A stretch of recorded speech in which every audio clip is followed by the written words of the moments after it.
You don't apply to the CIA finds you. It begins with a quiet message, a recruiter who seems to know things about you that you never shared publicly.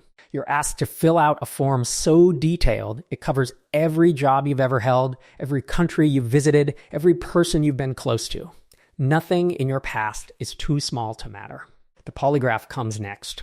You sit in a sterile room, wires attached to your chest and fingers, while a stranger asks you questions you didn't expect. Your heartbeat becomes evidence. Months pass, sometimes a year. The background investigation reaches into every corner of your life, neighbors interviewed, finances reviewed, secrets excavated. You wait in silence.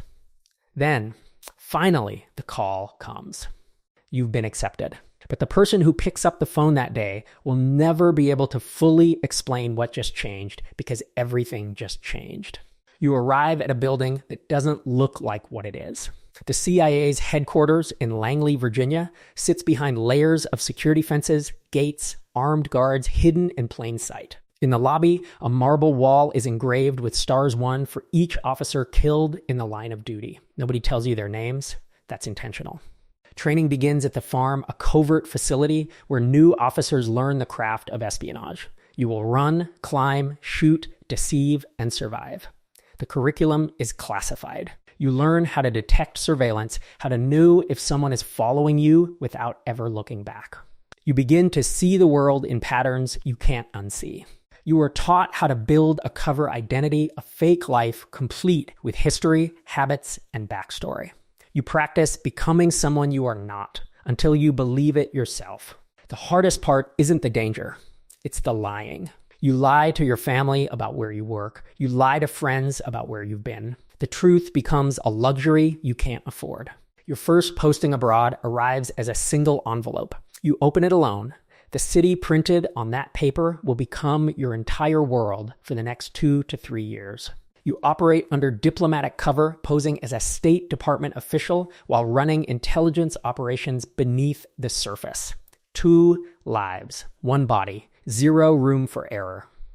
Recruiting a foreign asset, a spy, who will betray their own country for you is the most delicate operation in intelligence work. It can take years of patient relationship building. You meet in places that blend into the background parks, crowded markets, transit stations. The conversation is always casual. The stakes are always lethal.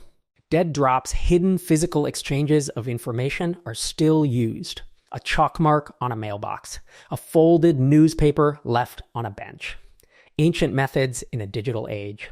Then comes the day your asset goes dark. No contact. No signal. You don't know if they've been arrested, turned, or killed. You wait. You carry that weight alone. Back at headquarters between postings, you write cables, intelligence reports sent to analysts and policymakers. Your words may end up on the president's desk before morning. The psychological toll accumulates quietly. You can't talk to a therapist openly. You can't process your work with anyone outside the walls. You carry everything inward. Marriages crack under the secrecy. Friendships fade from distance and deflection. The people who love you sense the walls but can never name them. The job costs more than your time. There are moments of extraordinary clarity when intelligence you gathered prevents an attack, saves lives, or shifts the course of a negotiation. Nobody will ever know it was you. Counterintelligence hunting spies inside your own organization is the darkest hallway in the building. Trust becomes a liability. Every colleague becomes a variable. Some officers are captured. Some are exchanged in tense bridge crossings between nations that technically aren't at war. The handoff happens in silence, in seconds, in cold air. Retirement from the CIA is not a clean exit. Your clearance lingers. Your secrets stay classified until death and sometimes beyond. You carry the archive of a hidden life forever. The memorial wall at Langley will never spell out your name, not publicly. If you die in service, you become a star. Anonymous. Permanent.